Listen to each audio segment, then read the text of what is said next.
Small apartment was quiet except for the slow hum of the ceiling fan, which spun lazy circles during the warm Karachi evening. 6-month-old Mia lay fast asleep in her crib, a pastel blanket tucked under her chin like a soft shield against the world. A car accident months earlier had left her little legs paralyzed, and doctors warned progress would be painfully slow, if it ever came at all. Her mother, Layla, kissed the baby's forehead, whispering prayers that floated upward like tiny fireflies of hope. On the living room floor sat Buddy, a floppy-eared golden retriever mix adopted just 3 days before from a nearby shelter.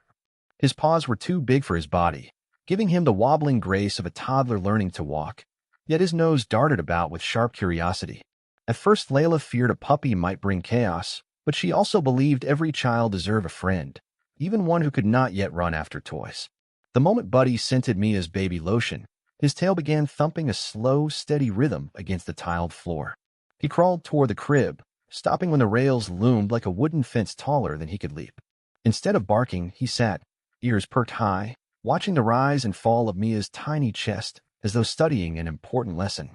Outside the window, motorbikes buzzed along the street, yet inside the apartment a pocket of peace settled over the unlikely pair. A silver nightlight projected soft stars across the walls, and Buddy's eyes followed the drifting shapes with sleepy wonder. Layla set a baby monitor on the shelf, its green light blinking like a lighthouse assuring her she could step away for a quick shower.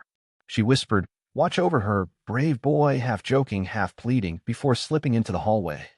Buddy scooted closer until his nose touched the crib leg, then curled into a cinnamon-colored donut of fur.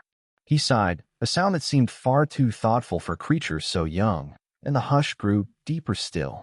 Minutes ticked by. The fan whirred. Mia dreamed whatever dreams fill the minds of infants still new to the planet. Buddy's ears twitched at every creak of the building, yet he never left his post, loyal as any seasoned guard dog. To anyone looking in, it was only a sleeping baby and a resting puppy, but seeds of something larger were quietly being planted. In that gentle silence, the first thread of an unbreakable bond began to weave itself between paralyzed child and curious pup.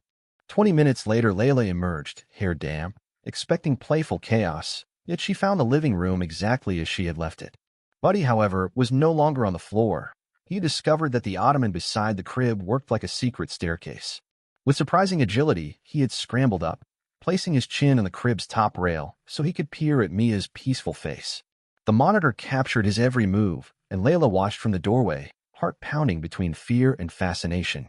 She worried the puppy might paw too hard, but instinct seemed to guide him toward gentleness no training could teach. Buddy sniffed the blanket, then nudged a corner away from Mia's mouth, giving her more space to breathe easily. A smile appeared on Mia's lips, faint as dawn light, and Buddy's tail swept side to side, stirring the air like a feather fan. Layla tiptoed closer, her phone ready to record, feeling as though she were witnessing a private lesson in kindness. Suddenly, Mia's tiny fingers twitched, the first voluntary movement Layla had seen since the accident, and her breath caught. Buddy let out a quiet whine, not of distress but encouragement, as if cheering the microscopic victory no one else would notice. The mother covered her mouth, tears pooling, while the puppy stayed motionless, eyes locked on the baby like a devoted nurse. Outside, a cloud crossed the moon, dimming the room for a heartbeat, yet an invisible glow filled the space around crib and pup, bright with quiet wonder. Layla dared not speak, fearing any sound could shatter the fragile miracle unfolding before her. The clock on the wall ticked, each second stretching like a strand of taffy pulled by trembling fingers of hope. Mia's fingers twitched again, this time twice, and a tiny coo escaped her parted lips, soft as a whispered secret. Buddy responded by pressing his nose gently to the blanket, maintaining the lightest contact, a bridge of warmth. In that heartbeat, Layla realized the puppy was providing what medicine could not, a reason for Mia's body to remember motion. She knelt, stroking Buddy's back, thanking him in hushed tones only he could hear, and he answered with a calm sigh. The night grew deeper, but no one in the room felt tired. They were suspended in the electric hush of possibility. When Layla finally whispered good night, she left the door cracked so the shared moonlight could keep weaving courage between them. Morning sunlight spilled through the curtains like liquid gold, and Buddy greeted it with a puppy yawn that showed every tiny tooth. Layla rubbed her eyes, replaying the night's wonders, uncertain if fatigue had painted illusions on reality. She reached into the crib to lift Mia for her daily stretches, but today the little girl's hand curled loosely around Layla's finger. The movement was faint, yet undeniable. It made the mother's knees wobble, as though the floor had tilted. At the same moment, Buddy bounded forward, carrying Mia's favorite rattle in his mouth, jingling it like a parade bell. He placed it beside Mia, sitting back with an expectant tilt of his head, waiting to see what would happen next. Layla guided Mia's arm toward a toy, and to her shock, the baby's wrist flexed, knocking the rattle hard enough to make it chime twice. Tears blurred Layla's vision, but Buddy saw clearly. He barked once, high-pitched and proud, then wagged himself in circles. The commotion drew Grandma from the kitchen, and soon 3 generations stood around the crib, united in sparkling disbelief. Phones recorded, hearts raced, and the rattle jingled again under Mia's growing curiosity, each ring a tiny trumpet of triumph. News of the mysterious progress traveled quickly. Neighbors whispered about the puppy that healed with love.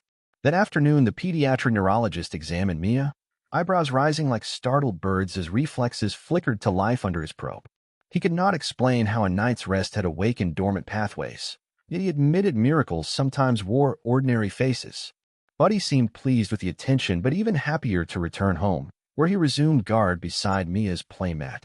Layla spread colorful cards, each with simple pictures of cats, cars, and sunny balloons, hoping to stimulate vision and mind. Buddy lay down, nose touching the card Mia focused on, turning therapy into a shared game that felt less like work and more like fun. The baby's eyes followed the puppy's gentle nudges, training not just muscles but confidence, the rare medicine money cannot buy. Evening came with soft rain tapping the window, and Layla wrote the day's events in a journal titled Steps of Hope. She ended the entry with a single sentence, "The puppy believes, so I will too," underlining it twice for bravery. As thunder rumbled distant applause, Buddy curled next to Mia's crib, ready for the next impossible chapter to begin. Over the next week, Layla turned the living room into a mini rehab center, stacking pillows, tunnels, and soft mats everywhere. Buddy treated it like an adventure park, yet every tumble and bounce served a higher goal, encouraging Mia to reach, grasp, and giggle. Occupational therapist Mr. Salmon arrived with clipboards and cautious eyes, prepared to temper false hope with medical realism. 5 minutes later, he watched Mia lift her forearm toward Buddy's dangling leash, and the clipboard nearly slipped from his hands. Salmon measured angles, timed grips, and finally admitted he had no chart for puppy power progress, making Layla grin. They devised games where Buddy would gently pull a bright scarf just out of Mia's reach, enticing her to stretch longer each day. Each successful stretch was rewarded with Buddy's sloppy kiss, which made Mia squeal and the adults grin despite themselves. Sessions were filmed and shared online, turning the apartment into a beacon for families hungry for hope. Comments poured in from around the globe, praising the unseen threads that tie animals and humans together in quiet magic. Donations followed, meaningful enough to buy a soft-water therapy pool inflatable enough to fit in the courtyard. Buddy inspected the new pool, dipped a cautious paw, and splashed water everywhere, making Mia laugh until hiccups stole her breath. With flotation pads under her torso, Mia practiced paddling motions while Buddy swam slow circles, acting like a furry lifeguard. Water supported what gravity denied, letting leg muscles remember ancient codes of kicking that lay hidden beneath paralysis. Day after day, the kicks grew steadier, and Buddy's tail wagged faster, a metronome ticking out a rhythm of belief. Salmon filmed a session where Mia's knee flexed visibly, and he whispered, "We just crossed a line textbook said was impossible." The clip went viral, drawing reporters who crowded the courtyard to capture baby, puppy, and splashes of miracle. Lights, microphones, and questions swirled, yet Buddy stayed focused, nudging Mia's floating rubber duck so she would reach again. Layla thanked the reporters but asked them to keep the story gentle, explaining, "Hope must grow like a seed, not be yanked like a weed." That night she tucked Mia in, whispering stories of brave explorers who found hidden kingdoms because they refused to give up. Buddy lay across Layla's feet, and as they drifted to sleep, a quiet certainty settled over them. Tomorrow could be brighter still.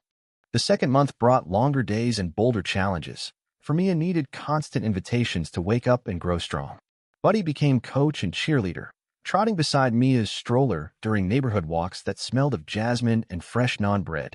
Neighbors leaned over low walls to wave, amazed to see the once-still baby now waving back with chubby determination. Layla counted seconds of sustained hand lifts, and Buddy barked each new record as though announcing a world championship. To build leg awareness, Salmon suggested gentle drumming on Mia's soles, so Buddy learned to tap with his paw, light as butterfly wings. Mia squealed each time, a sound so pure it made traffic noise fade like an old photograph left in the sun. In response, her toes curled, first by accident, then on purpose, marking milestones that filled Layla's journal with shining ink. One afternoon, a power outage darkened the apartment, but Buddy made a game of chasing beams that slipped through the curtains. Mia reached for those moving patches, twisting her torso farther than doctors said she could, chasing light with both hands. Layla filmed the scene, her voice trembling as she whispered updates to the growing online community, clinging to every jump of progress. A local foundation noticed and offered free use of a sensory room lined with fiber optic curtains shimmering like waterfalls of color. Inside, Buddy guided Mia's gaze from pink to blue strands, helping her eyes track, her neck hold steady, her smile grow wider. Volunteers nicknamed the pair Miracle Duo, printing tiny badges they wore proudly on therapy days.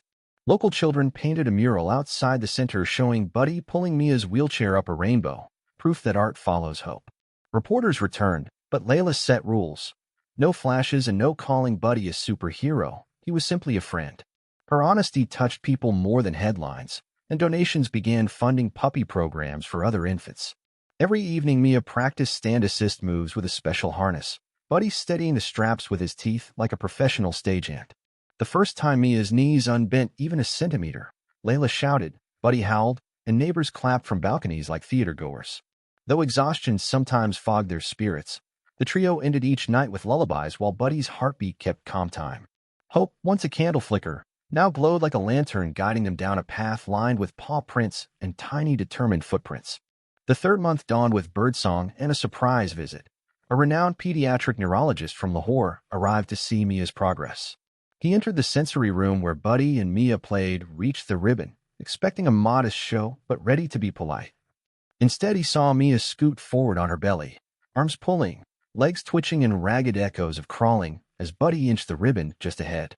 The doctor's jaw dropped, and he requested repeat demonstrations, each time mumbling stats into a recorder with growing excitement. He explained that early sensory input paired with emotional stimulus could rewire infant neural maps, but admitted he had never seen such speed. Buddy tilted his head as though accepting the compliment, then resumed his gentle coaxing of Mia toward a bright yellow beanbag. Layla watched tears fall onto her notebook, staining pages already heavy with inked victory flags. The doctor recommended transferring Mia to a research ward, yet Layla hesitated, unwilling to break the daily magic woven at home. After discussion, they compromised. The research team would visit weekly, documenting inside the safe bubble built by family and puppy. Test after test confirmed what hearts already knew. Hope had turned biochemical, firing new synapses like lights flicking on in a growing city. That evening, Mia sat supported against cushions while Buddy balanced on hind legs, paws resting on the sofa edge. In a burst of determination, Mia lifted her right hand and placed it on Buddy's head, fingers threading fur like someone touching sunshine. Cameras clicked, but the most important capture was the memory branded on every soul in the room. Inspired, Mia pressed downward, pushing herself stubbornly upright, back muscles trembling yet holding for 3 long seconds. A hush fell, broken only when Buddy wagged so hard he toppled sideways, sending the room into joyful laughter. Over the following weeks, Mia's legs bore partial weight during water therapy, and therapists began planning for a tiny walker. On the day the walker arrived, balloons bobbed on chair backs, and neighbors crowded the courtyard like fans at a game. With Buddy trotting beside her, Mia gripped the handles, her feet, once still as stone, shuffled forward half a step. Cheers erupted, Layla sobbed, and Buddy barked into the sky, a jubilant broadcast of a future rewritten. No one called it impossible anymore. They simply named it Mia and Buddy's miracle, proof that love guided by a wagging tail can teach legs to dance. On the bright morning that marked exactly 6 months since the crash, the courtyard shimmered with streamers made of colored paper and shiny ribbons fluttering like tiny flags of victory. Buddy trotted beside Mia's new lime green walker, wearing a blue vest that said "Best Friend" in big felt letters.